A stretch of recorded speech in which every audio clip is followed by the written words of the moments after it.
அதனால தான் உங்களுக்கு நான் ஓகே சொன்னது. ஏன்னா அவன் அவங்க அப்பாவோட ஃபோன் நம்பரை பிளாக் பண்ணி வச்சு துளி கூட பிக் பாஸ்னால் வாய்ப்பு வரவில்லை. இதுக்கு மேலேயும் பிக் பாஸ் போனாக்க வாய்ப்பு வரும் அப்படின்னு நினச்சிருந்தீங்கன்னா அது ஒரு தவறான ஒரு கருத்து. 7வது சீசன் போகணும் இல்லையா, ஃபுல்லாக 7.5 ஒன்று கூட இப்போ இவரோட நிழலில் நான் பல நடிகர்கள் பல இயக்குநர்கள் எல்லாரையும் பார்த்தாச்சு. நன்றியே. ப்ரொடியூசர் ரவீந்தர் கல்யாணம் ஆயிடுச்சேன்னு அதுக்கு நீங்கள் ஒரு பதில் ஒன்று சொன்னீங்க பார்த்தீங்களா, பல்லு உள்ளவன் பக்கக்கூடாதுன்றான். உண்மைதானே? வந்து லவ் பண்ணுவான், கிஸ் அடிப்பான், இந்த ஹாலிவுட்லாம் வேற என்னன்னோ.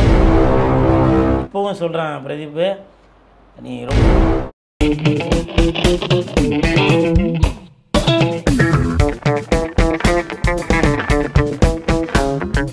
Welcome to Bigg Boss thug life at fad and facts.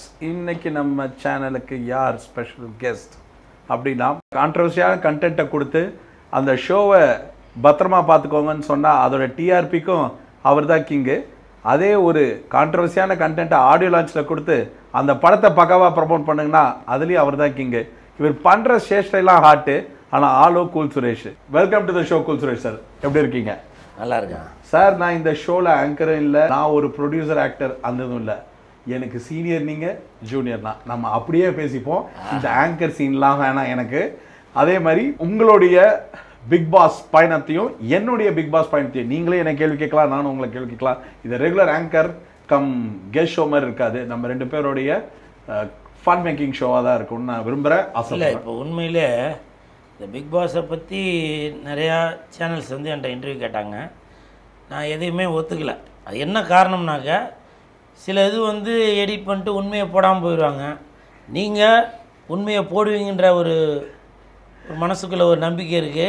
அதனால தான் உங்களுக்கு நான் ஓகே சொன்னது. ஏன்னா இந்த நாக்கு உண்மையை மட்டும்தான் பேசும். சிறப்பு. ஆமாம், உடச்சி சொல்லிடுவான், அது மக்களுக்கு தெரிஞ்சுக்கிட்டுமே. சேனலே ஃபேக்டை மட்டும்தான் சொல்லும். அதனால் இந்த உடம்பு ஃபேக்டை போட்டுரும், கவலையை போட்டுறாதீங்க சார். எல்லாத்துக்குள்ளேயும் இறங்குறதுக்கு முன்னாடி சும்மா இன்னும் நம்ம பேச போகிறது இன்னும் ரொம்ப ஜாலியான பல விஷயங்கள். அது எல்லாத்துக்கும் முன்னாடி எனக்கு பொதுவாக உங்களை நான் ரொம்ப நாளாக சினிமாவில் வேறு பார்த்துட்ருக்கேன். அப்படியே நான் உங்களை வந்து ஒன்றும் பிக் பாஸில் பார்க்கல. நான் உங்களுடைய ஒவ்வொரு சின்ன சின்ன ஒரு வில்லனிசமா இல்லை ஹியூமரா இல்லை எதை சின்ன ஒரு பாயிண்டாக இருந்தாலும் உங்கள் பாயிண்ட் ரிஜிஸ்டர் பண்ணுற மாதிரி அப்போத்துலேருந்தே படத்தில் ஒரு ட்ராவலில் போயிட்டு இருக்கும் போது உங்களுக்கு எதுக்கு பிக் பாஸ்? 100 நாள் வேலை வாய்ப்பு திட்டம் கேள்விப்பட்டிருக்கீங்களா? அதுக்கு என்னை கூப்பிட்டாங்க, அதுக்கு போனேன். ரைட்டு. அந்த 100 நாள் வேலை வாய்ப்பு திட்டத்துக்கு போயிட்டு சாப்பிட்டுட்டு தூங்கிட்டு சம்பளம் கொடுத்தாங்க, வாங்கிட்டு வந்தாச்சு. ஆனால் 100 நாள் வேலை வாய்ப்பு திட்டத்தில் உள்ளே போனதுக்கப்புறம் வேலை வேணான்னு சொன்னதெல்லாம் ஜாஸ்தியாக இருந்தது. இல்லை, அதுக்கு என்ன காரணம்னா, உள்ளே இருக்க பசங்கள்லாம் வந்து காலையில் 10 மணிக்கு எந்திரிக்கிறாள், அதாவது வீட்டில் இருக்கும்போதே 10 மணி 11 மணி இப்படி எழுந்துக்கிறாள், நைட்டு ஃபுல்லாக ஊர் சுற்றுறாள். இப்படி பொறுப்பு இல்லாத அக்கறை இல்லாத பசங்களை தான் உள்ள தூக்கி போட்டிருந்தாங்க. கரண்ட்டு பில்லு கட்டுறதுக்கு ஒரு நாளாச்சும் போய் வரிசையில் நின்றுருப்பானுங்களா? கரெக்டு. ரேஷன் கடைக்கு போயிருப்பானுங்களா? கரெக்டு. கஷ்டம்னா என்னன்னு தெரியுமா? ஒன்றும் தெரியாது. ஆளுக்காள் ஒரு சீரியல்லையோ இல்லை பாடகராக இருந்தால் எதனா ஒரு ஸ்டேஜ்லேயோ பாடிட்டு இங்கே உள்ளே வந்ததுக்கப்புறம் நம்ம அப்படியே பெருசு அப்படி நினச்சிருக்காங்க. அதனால் அந்த மாதிரி உள்ளே போய்ட்டு ஃபேக்கானால இருக்க முடியல. ஸோ அதனால் நீங்கள் ஆமாம் ஆமாம் வேலை சீக்கிரம் வெளில வரணும்னு நினச்சிங்க. ஒரு சின்ன எக்ஸாம்பிள் சொல்கிறேன்னா, அதில் ஒரு தம்பி பாட்டு பாடுற தம்பி இருந்தானே, நிக்சன். அவன் இருந்தான். அவன் அவங்க அப்பாவோட ஃபோன் நம்பரை பிளாக் பண்ணி வச்சுருக்கான். அப்போ வந்து அவனுக்கு அவங்க அப்பா பிடிக்கல, ஆனால் அவங்க அப்பா அவன் மேலே வந்து ரொம்ப பாசமாக இருக்கிறாரு. அது நல்லா தெரியல, உள்ளெல்லாம் வரப்போ தான் பேசினார். அப்போது அந்த மாதிரி ஒரு ஒரு ஒரு அப்பா பையன், அப்போ பையனுக்கு வந்து அந்த பொறுப்பு அக்கறை இல்லாமல் இருக்குது. அப்படி பொறுப்பு அக்கறை இல்லாத பையன்கிட்ட நம்ம என்னென்ன ஒரு ஃப்ரெண்ட்ஷிப் வச்சு என்ன இது பண்ண, நானும் அப்புறம் உருப்பிடாமல் தான் போவேன். இல்லையே, வெளியில் என்னமோ கூல் சுரேஷுக்கு பல படங்கள் கமிட் ஆனது பிக் பாஸ் போனதுனால தான் அப்படின்ற ஒரு ஒரு தகவல்கள். யார் சொன்னது? ஏவா யாருன்னா சொன்னீங்களா அப்படி? பிக் பாஸ் போனதுனால எனக்கு வாய்ப்பெல்லாம் ஒன்றும் வரல. ஏன்னா நான் ஏற்கனவே நடிகர், ஏற்கனவே 150 படத்துக்கு மேலே நடிச்சிட்டேன். அதில் உள்ள டைரக்டர், அசிஸ்டன்ட் டைரக்டர்லாம் இப்போ டைரக்டர் ஆகும்போது இப்போ நம்மளுடைய லுக்கு மாடுலேஷன்லாம் பார்த்து நம்மளை ஹீரோவை ப்ரமோட் ஆகிருக்குமே தவிர துளி கூட பிக் பாஸ்னால் வாய்ப்பு வரவில்லை. இதுக்கு மேலேயும் பிக் பாஸ் போனாக்க வாய்ப்பு வரும் அப்படின்னு நினச்சிருந்தீங்கன்னா அது ஒரு தவறான ஒரு கருத்து. தயவு செஞ்சு அதை நம்பாதீங்க. இப்போ என் சீசனில் நான் 7வது சீசன் போனேன் இல்லையா, ஃபுல்லாக 7.5 ஒன்று கூட உறுப்பு இல்லை. இப்போ நான் யாருக்குன்னா ஃபோன் பண்ணால் கூட அவனுக்கு வெக்கப்படுறானுங்க ஃபோன் எடுத்து பேசுறது. ஏன்னா நான் கேட்பேன்ல, என்னடா இப்போ வேலை செய்கிற அப்படின்னாக்கா நான் வேலை இல்லாமல் சும்மா தான் இருக்குன்னு சொல்லிட்டு அவனுக்கு வெக்கமாக இருக்குல்ல, அதனால் ஃபோன் எடுக்க மாட்டானுங்க. அதுலேருந்து நம்ம புரிஞ்சுக்க வேண்டியதான், சரி பாவம் எல்லாம் கஷ்டப்பட்டு தான் இருக்காங்க அப்படின்னு. அதனால் மக்களே தயவு செஞ்சு பிக் பாஸ் போயிட்டு வந்தாக்க மக்களை விடுங்க, அதில் பார்ட்டிசிபேட் பண்ணுற ஆளுங்களை சொல்கிறேன். போயிட்டு வந்தாக்க டாப்பில் வந்துடும் அப்படின்லாம் இல்லை. ஆடி போய் ஆவணி வந்தாலும் நடுத்தருக்கு தான் வருவீங்க, அதில் மாற்று கருத்தே இல்லை. சரி, இப்போ நான் கேள்விப்பட்ட 3லேருந்து 4 படம் கிட்டக்க நீங்கள் பண்ணிக்கிட்டு இருக்கிறதா? ஸோ அது எப்படி போயிட்டு இருக்கு? நல்லா போயிட்டு இருக்கா? Super super super. இந்த தலைவனோட படத்தில் நீங்கள் ஏதாவது இருக்கீங்க? ஆமாம் ஆமாம் ஆமாம். இப்போ முழு நேரம் தலைவனுக்கு மட்டும்தான் ப்ரொமோட். ஆமாம் ஓகே. ஏன்னா இப்போ இவரோட நிழலில் நான் இருக்கிறேன். இன்னொன்றுனாக்கா பல நடிகர்கள் பல இயக்குனர்கள் எல்லாரையும் பார்த்தாச்சு, நன்றியே இல்லாதவங்க. ஓகே. அதுக்கப்புறம் தான் லெஜண்ட் அந்த ரசிகர் மன்றத்தில் உள்ள மாநில தலைவர் கேட்டார், இந்த மாதிரி நம்மளாம் சேர்ந்து ஒர்க் பண்ணோம். நானும் அவர்கிட்ட கேட்டேன், சரி வாங்க பண்ணுவோம் அப்படின்னாரு. சரி ஒரு நல்லவனுக்கு ஏதோ நம்மளால் முடிஞ்சது பண்ணுவோம் அப்படின்னு பண்ணிட்டு. Super super super. ஸோ உங்கள் தலைவனுக்கும் என் வாழ்த்துக்கள். இது நம்ம ஷோக்கே ரிலவெண்ட்டாக இருந்தாலும் உங்களை பார்க்கும்போது ரிலவெண்ட்டாக கேட்கணும்னு நினச்சேன். அதுக்கு உங்கள் பதிலை நான் இருங்க முதல்ல. அந்த எலவெண்ட்னா என்னது?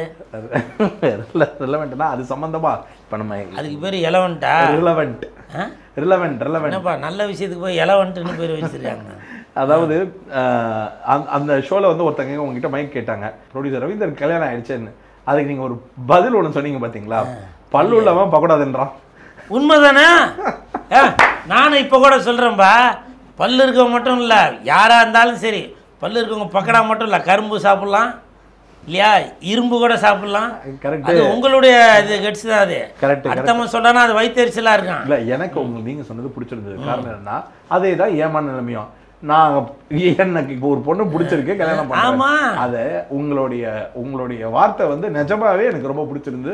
அதுக்கு தனிப்பட்ட முறையில் உங்களுக்கு என்னுடைய செக்கு போட்டு தருவீங்களா? பார்த்தீங்களா பார்த்தீங்களா? இல்லை அது நீங்கள் நம்ம இப்போ தானங்க நான் சொன்னேன், நான் நம்மளை வச்சு எல்லாரும் புகழ் அடைகிறாங்களே தவிர நான் அதே இடத்துல தான் இருக்கிறேன். சரி இருந்தாலும் பரவாயில்ல, உங்களுக்கு நான் வந்து கல்யாணத்துக்கு ஒரு காம்ப்ளிமெண்ட்டாக அந்த இதை வச்சுக்கங்க. ரொம்ப ரொம்ப ரொம்ப நன்றி. ஸோ இப்போ இந்த ஷோவில் எடுத்து உள்ளே போடுற ஆட்கள் எல்லாருமே வேணும்னே இந்த மாதிரியான ஆட்களை தான் உள்ளே போடணுன்றது பிரதானமாக பண்ணுதா? அந்த ஷோ வந்து உலகமே பார்க்குதுன்னு வேற சொல்கிறீங்க. அப்போ எல்லாருக்கும் நம்ம ஒரு முன்னோடியாக தானே இருக்கணும். சும்மா உருப்படாத பசங்களை உள்ள தூக்கி போட்டு அப்புறம் வந்து நாங்கள் வந்து நியாயம் பேசுகிறோம், கருத்து பேசுகிறோம், குறுத்து பேசுகிறோம், என்ன அர்த்தம்? சரி, இப்படி போட்டால் தான் அவன் எதனா கிறுக்குத்தனமாக பண்ணுவான், அங்கே வந்து லவ் பண்ணுவான், கிஸ் அடிப்பான். இந்த ஹாலிவுட்லாம் வேறு என்னென்னோ பண்ணுறாங்க. அது நம்ம தமிழ் கலாச்சாரத்துக்கு செட் ஆகிறதுனால ஒருவேளை அது எதுவும் எடிட் எதுவும், ஏன்னா நான் தூங்கிடுறேன், நைட்டில் என்ன நடக்குதுன்னு எனக்கு தெரியாது. நீங்கள் ஷோ பார்த்தீங்கன்னா தெரியும், 10 மணி ஆச்சு லைட் ஆஃப் பண்ணிட்டாங்கன்னு நம்ம படுத்துருவேன். சரி, உங்கள் சீசன்லேயே உங்களுக்கு பிடிச்ச பிளேயர்னா யார்? இவன் பிரதீப். பிரதீப் இன்னும் பழக்கத்தில் இருக்கீங்களா? பேச்சுவார்த்தை இருக்கா? அந்த ஷோவில் சீசன் 7ல் எவன்லாம் யார் பொண்ணுங்களை குறை சொல்லக்கூடாது, எந்தெந்த தங்கச்சிலாம் அண்ணா அண்ணான்னு வச்சுங்களா, யாரெல்லாம் என்ன அண்ணா அண்ணான்னு அந்த தம்பிங்களாம் சொன்னானுங்களா, எவனுமே இப்போ என்கிட்ட கான்டாக்ட் இல்லை. நான் ஃபோன் அடித்தாலும் எடுக்க மாட்டானுங்க. காரணம் வேலை இல்லை. 7வது சீசனுக்கு போட்டு எல்லாம் 7.5 ஒன்றுமே உறுப்பு இல்லை, எனக்கு தெரியும். நான் இப்போ அவனுக்கு பார்த்துருந்தா கூட, இப்போ தம்பி தங்கச்சி நீங்களாம் என்னை தப்பாக நினச்சாலும் பரவாயில்லப்பா, உண்மை அதுதான். நான் ஏற்கனவே பிக் பாஸ் போகிறதுக்கு முன்னாடி நான் பிக் பாஸை கழுவி ஊற்றினவன் தான். ஓகே, புரியுதா?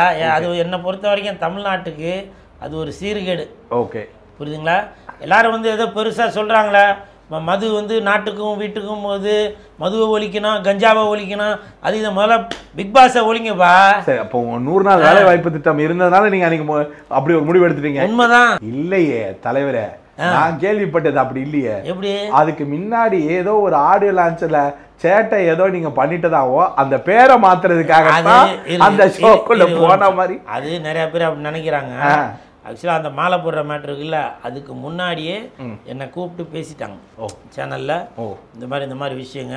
ஏன் இதை கேட்டேன்னு நான் சொல்றேன். ஒவ்வொரு சீசன் நீங்க நல்லா கவனிச்சு பாருங்க, அந்த 2 மாசம் ஷோக்குள்ள கூப்பிடுறதுக்கு முன்னாடி யூடியூப்ல ஜிபி பிரபலமா ஆகுறாங்களோ அவங்கள வேணும்னே. இப்ப இந்த சீசன்ல திவாகர்னு ஒருத்தர் உள்ள போயிருக்காரு, அவர் பத்தின உங்களுக்கு கருத்து என்ன?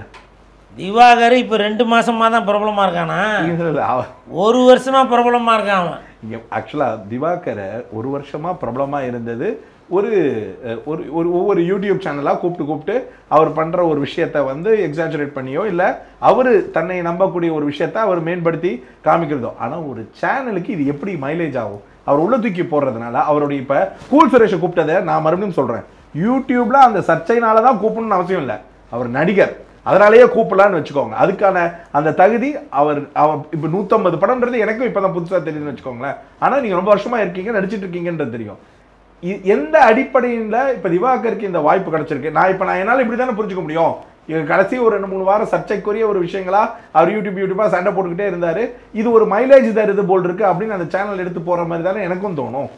அது நீங்க எப்படி பாக்குறீங்க? இல்ல, உண்மையிலேயே இந்த சீசன் பிக் பாஸ் சீசன் 9 அது வந்து ஹிட்டு அப்படின்னா அதுக்கு காரணம் இவன் வாட்டர்மெலன் தான். அதில் மாற்று கருத்து இல்லை. அவனை வாட்டர்மெலன் எல்லோரும் சொன்னாங்க முதல் வாரத்திலே தூக்கிடுவான். இன்றைக்கி சொல்கிறேன், நோட் பண்ணிக்கிங்க. ஒன்று அவன் வின்னராக இருப்பான், இல்லை ரன்னராக இருப்பான். அது நடக்கலைன்னா பாருங்கள். ஏன்னா அந்தளவுக்கு அவன் கண்டென்ட் கொடுத்துன்னுருக்கான். அதனால தான் ஒரு சில நேரத்தில் நீங்கள் ஒத்து கவனிச்சிங்கன்னா தெரியும், அவன் பேசுகிறதுல உண்மை இருக்கும். ஒரு நியாயமாக பேசுவான். அவன் வந்து கத்தியில் குத்திக்கின்னு சிவாஜி ஐயா மாதிரி பண்ணுறது அது ரெண்டாவது. அது எல்லாருக்குமே ஒரு ஹேபிட் இருக்கும் இல்லையா? ஆனால் அவன் பேசுகிறதுல ஒரு உண்மை இருக்குது, ஒரு நியாயம் இருக்குது. யாரெல்லாம் அவனை வந்து திட்டினாங்களோ அவங்கெல்லாம் இப்போ வந்து அவனை பற்றி புகழ்ந்து போட்டுட்டு வராங்க. ஆமாம், விஜய் சேதுபதி வந்து அவனுக்கு கப்பை தூக்கி கையில் கொடுக்குற மாதிரி அப்படிலாம் ரீல்ஸ் போட்டு வராங்க. இப்போ இதுலேருந்து என்ன தெரியுது? என்றைக்குமே சரி, கீழே இருக்கவன் மேலே இருப்பான், மேலே இருக்கவன் கீழே இருப்பான். வாழ்க்கைங்கிறது ஒரு வட்டம். விஜய் சார் சொன்னது தான், அது எல்லாருக்குமே நடக்கும். நீங்கள் வேணால் பாருங்கள், இந்த சீசன் 9ல் திவாகர் வந்து ஒன்று வின்னர் ஆவான், இல்லை ரன்னர் ஆவான். நடக்கலைன்னா பாருங்கள், இதே சேனலில் நம்ம 2 பேரும் உட்காந்து இதை பற்றி பேசுவோம் பாருங்க. அவன் என்ன ஹெலிகாப்டர் ஏறிலாம் போயிட்டு வந்தான் பார்த்தீங்களா? அதெல்லாம் அவன் காசு போட்டு ஹெலிகாப்டர் ஏறி போகிறானா? உனக்கு நீ வந்து வீடியோ வரணுன்றதுக்காக, நல்லா ஓடணுன்றதுக்காக நீ ஒரு ஹெலிகாப்டர் எடுத்துன்னு அவனுக்கு ட்ரெஸ்ஸை போட்டு டக்க டக்க டக்க ஸ்டைல், தக்க தக்க தக்க தக்க தக்க ஸ்டைல், அந்த பாட்டுருக்கு அதெல்லாம் போட்டு எடுத்தீங்களா? யார் அவன் மேலேயா தப்பு? சும்மா போகிற ஓனானத்தில் லுங்கிகளை விட்டுட்டு குத்துதே குடையுதேனா எப்படி? அது இப்போது வாட்டர்மெலானை கூப்பிட்டு அந்த மாதிரியான விஷயங்கள் பண்ணி பணம் சம்பாதிக்கிறது வேற. ஆமா. ஆனா தன்னை முழு நேரமா நான் சிவாஜிக்கு போட்டி, சூரிக்கு போட்டின்னு அவர் ஒரு விமர்சனம் பண்றாருல, இதைத்தான் கோமாளித்தனமா பார்க்கப்படுதே தவிர அவர் செய்யறது. அவர் இப்போ போன வாரம் கூட ஒரு டாஸ்க் வச்சாங்க, நடிப்புக்கு அவர் எடுக்கிற முயற்சிகள் அது எல்லாமே பாராட்டுறது. ஆனா தற்பெருமையா தன்னை பத்தி பேசி விளம்பரப்படுத்துறது தானே ஜாஸ்தியா இருக்கு. இப்போ ஒரு குரங்கு இருக்குல்ல, அந்த குரங்கு நீங்க கட்டி வச்சு அந்த குரங்கு சும்மா இருந்தாலும் அந்த வித்தை காட்டுறவன் என்ன பண்ணுவான்? அடாராமா பெல்ட்டேனா பெல்ட் ஏறிக்கும். அந்த மாதிரி உங்களுக்கு வீடியோ வேணுன்றக்கா அவனை பெல்ட் ஏறான்னு சொல்லிட்டு அதுக்கப்புறம் ஒரு அளவுக்கு அப்புறம் அவன் வந்து உஷாராயிட்டான். ஓகே, நம்மளை வச்சு நல்லா சம்பாதிக்கிறாங்க. அப்போது ஒரு ஒரு இன்டர்வியூக்கு போனாக்கா 5000 கேட்குறோமா, எனக்கு 25,000 கொடுங்க அப்படின்னா அவன் அந்த யூடியூப்கார அவர் காண்டாகிறாரு. யூடியூப் சேனல் வச்சுருக்கவங்களுக்கு வேணால் அவனை பிடிக்காமல் இருக்கலாம். ஆனால் மக்கள் மனசில் அவன் இன்னும் நின்றுட்டுருக்கான். எனக்கு அவனுக்கும் சம்மந்தம் இல்லை. இது வரைக்கும் நான் வாட்டர்மெலன் ஸ்டார் திவாகரை நான் ஒரு தடவை கூட நேரில் கூட பார்த்ததில்லை. ஆனால் நீங்கள் ஒரு ஜூஸ் கடைக்கு போனீங்கன்னா அவனுக்கு பேனர் வச்சுருக்காங்க. எவ்வளோ கடைங்களுக்கு போய் இப்போ ரிப்பன் வெட்டுறான், பிறந்த நாளுக்கு போய் கேக்கு வெட்டுறான். இன்னைக்கு அவன் மக்கள் மனசுல நிக்கிறான்ல. யாரோட உதவியும் இல்லாம சுயமா எழுதி. ஆமா, அதெல்லாம் பாராட்டதான் வேணும். இத மாதிரியான ஒரு கலைஞனை உள்ள விட்டதுல ஓகே, நீங்க இப்ப வந்து வின்னர் ரன்னர் வரைக்கும் சொல்லிட்டீங்க. அரோரா சின்க்ளர்னு ஒருத்தங்க. அடா ஏன் சார் நீங்க வேற? ஏன் சார் இதெல்லாம் ஒரு சாபக்கேடு. எங்க வெளில எங்க சொல்றது சார்? இப்பவும் சொல்றேன் சார், அந்த பொண்ணு அரோரா அந்த தங்கச்சி, நானும் உன்னை இது வரைக்கும் பார்த்தது இல்லப்பா. ஆனால் நீ அங்க உள்ள போனது உன்னுடைய ஃபாலோவர்ஸுக்கு அது வந்து நஷ்டம், உன்னுடைய ஃபாலோவர்ஸுக்கு நஷ்டம். ஆனால் அந்த விஜய் டிவியில் அந்த பிக் பாஸ் ஷோ பார்க்குறாங்களா அவங்களுக்கு லாபம். எதை வச்சு கேட்குறீங்களா? ஓகே, அந்த பொண்ணு வந்து 600 ரூபாய் ஏதோ 600 ரூபாய் கட்டி அவங்க குரூப்பில் சேர்ந்துட்டாங்க. 9 மணிக்கு மேலே ஏதோ காட்டுவாங்களாம்.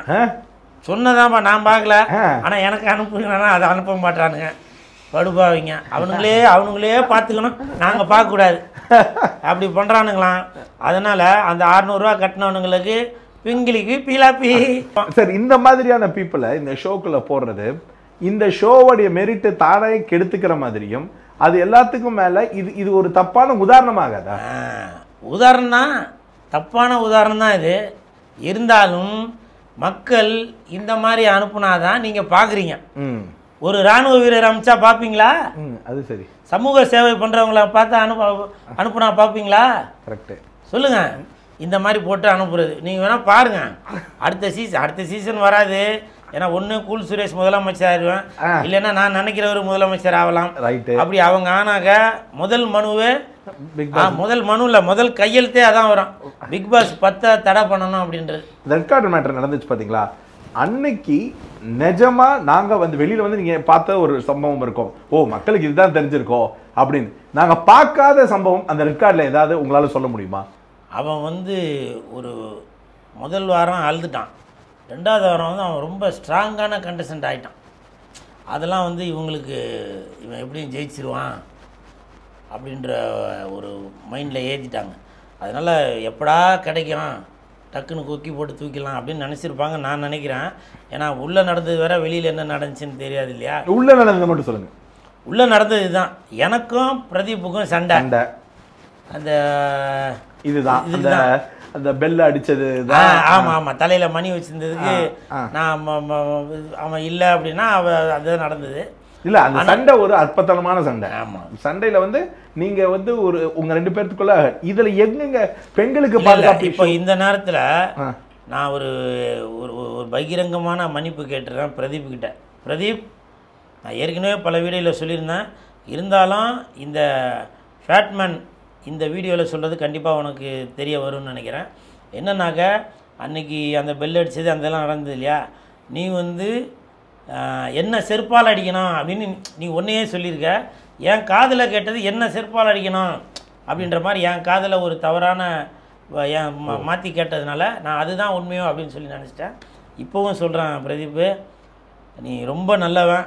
நான் இந்த நேரத்தில் இந்த சேனல் மூலமாக அவன்கிட்ட நான் மன்னிப்பு கேட்டுக்கிறேன். அன்னைக்கு என் காதில் வேறு மாதிரி கேட்டது, அது ஒரு பெரிய சண்டையாக போச்சு. ஆனால் அன்னைக்கு அது நடந்ததுக்கப்புறம் உன்னை வெளியே கொண்டு வரதுக்கு காரணம் நான் இல்லை, அது உனக்கே தெரியும். அது ஒரு சதி நடந்து போச்சு, இவங்களாலையா அவங்களாலையா அப்படி இப்படி எல்லாருமே ஆளுக்கு ஒரு கொக்கி போட்டு தூக்கிட்டாங்க. எங்களுக்கு அந்த சதியை தெரிஞ்சுக்க ஆசை இல்லை. அப்படி ஒரு சதி இல்லை, அதுதான் இல்லை, பெண்களுக்கு பாதுகாப்பு தானே அந்த சதிக்கான முன்னோட்டமே. அதாவது பெண்களுக்கு பாதுகாப்பு இல்லாத ஒரு என்விரான்மெண்டல்ல பிரதீப்புடைய செயல்பாடுகள் இருக்குன்றதுல அப்படி என்ன பிரதீப்பால பெண்களுக்கு பாதுகாப்பு இல்லாத ஒரு சூழ்நிலை இல்லை. இப்போ ஒரு உதாரணத்துக்கு சொல்கிறேன். இப்போது யாரோ ஒருத்தவங்க வந்து ஒரு லேடிஸு இப்படி காஃபி ஏதோ ஒன்று கொடுக்க வராங்க. இப்போ நம்ம காஃபி தொடரும் இல்லையா, தொடரும்போது டக்குன்னு கை போட்டுருச்சு. இப்போ என்ன மாதிரி ஆள் இருந்தால் ரொம்ப ஜாலியாக எடுத்துக்கிறாள். ஆனால் டக்குன்னு என்னம்மா காஃபியோட உன் கை சூடாக இருக்குது இன்னும் ஒரு கமெண்ட் ஒன்று சொல்கிறான். அந்த பொண்ணு வந்து அண்ணே போங்கண்ணே அப்படின்ட்டு போயிடுச்சு. இப்போது ஏதோ ஒரு சம்பவம் நடக்கும்போது அந்த பொண்ணை வந்து ஆமாங்க அன்னைக்கு கூட என் கையை பிடிச்சிட்டு உன் கை ரொம்ப சூடாக இருக்குது, அதோடு இதை அப்படியே கனெக்ட் பண்ணிட்டாங்க. ஆக்சுவலாக நான் சொன்னது என்னப்பா காஃபியும் சூடாக இருக்குது உன் கையும் சூடாக இருக்குது, நீ கோபமாக இருக்கிறியா, அந்த சூடுனா அந்த மாதிரி தானே.